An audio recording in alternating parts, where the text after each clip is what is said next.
سب سے پہلا گھر جو لوگوں کی عبادت کرنے کے لیے مقرر کیا گیا تھا وہی ہے جو مکے میں ہے، بابرکت اور جہان والوں کے لیے موجب ہدایت۔ اس میں کھلی ہوئی نشانیاں ہیں، جن میں سے ایک ابراہیم کے کھڑے ہونے کی جگہ ہے۔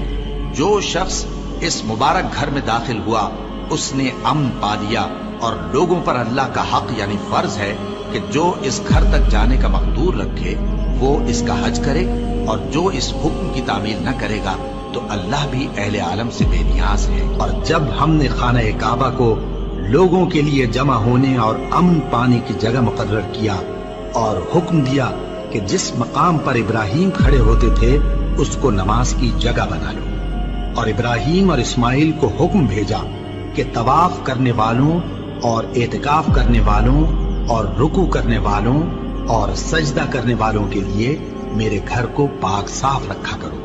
بے شک کوہ صفا اور مروہ اللہ کی نشانیوں میں سے ہیں،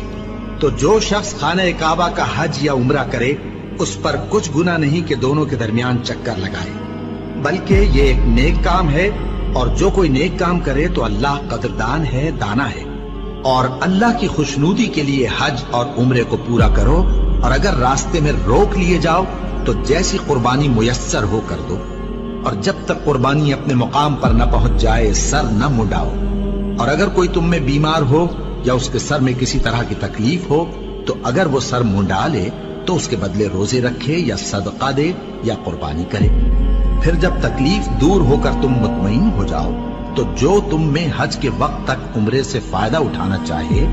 وہ جیسی قربانی میسر ہو کرے، اور جس کو قربانی نہ ملے وہ 3 روزے ایام حج میں رکھے اور 7 جب واپس ہو، یہ پورے 10 ہوئے۔ یہ حکم اس شخص کے لیے ہے جس کے اہل و عیال مکے میں نہ رہتے ہوں۔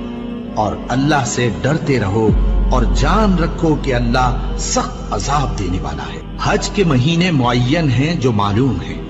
تو جو شخص ان مہینوں میں حج کی نیت کر لے تو حج کے دنوں میں نہ عورتوں سے اختلاط کرے، نہ کوئی برا کام کرے اور نہ کسی سے جھگڑے، اور جو نیک کام تم کرو گے وہ اللہ کو معلوم ہو جائے گا۔ اور زاد راہ یعنی رستے کا خرچ ساتھ لے جاؤ، کیونکہ بہترین زاد راہ پرہیزگاری ہے۔ اور اے اہل عقل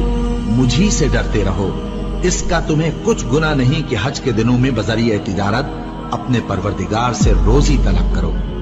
اور جب عرفات سے واپس ہونے لگو تو مشعر حرام یعنی مزدلفہ میں اللہ کا ذکر کرو، اور اس طرح ذکر کرو جس طرح اس نے تم کو سکھایا، اور اس سے پیشتر تم لوگ ان طریقوں سے محض ناواقف تھے۔ پھر جہاں سے اور لوگ واپس ہوں وہیں سے تم بھی واپس ہو، اور اللہ سے بخشش مانگو، بے شک اللہ بخشنے والا ہے، رحمت کرنے والا ہے۔ پھر جب حج کے تمام ارکان پورے کر چکو تو مینا میں اللہ کو یاد کرو جس طرح اپنے باپ دادا کو یاد کیا کرتے تھے، بلکہ اس سے بھی زیادہ۔